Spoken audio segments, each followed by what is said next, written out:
Hi అండి.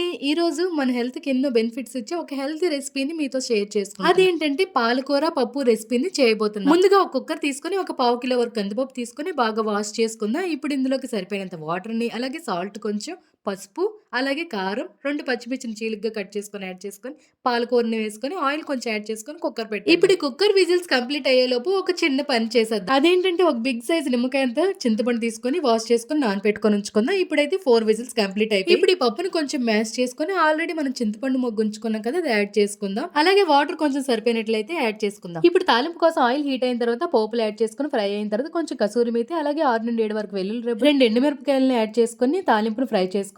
అలాగే slices గా కట్ చేసుకున్న 2 మీడియం సైజ్ ఆనియన్స్ ని కొరియండర్ వేసేసుకొని పప్పుని మళ్ళీ తిరిగి తాలింపులు యాడ్ చేసుకుందాం. ఇప్పుడు ఈ పాలకూర పప్పు ఒక్క 2 మినిట్స్ పైన లిడ్ కవర్ చేస్తూ బాయిల్ చేసుకుందాం. ఫైనల్ గా పాలకూర పప్పు అయితే రెడీ అయిపోయింది. సో టేస్ట్ అయితే పర్ఫెక్ట్ గా వచ్చింది. మీరు ఒకసారి ట్రై చేసి చూడండి. వీడియో నచ్చినట్లయితే లైక్ చేయండి. Bye bye.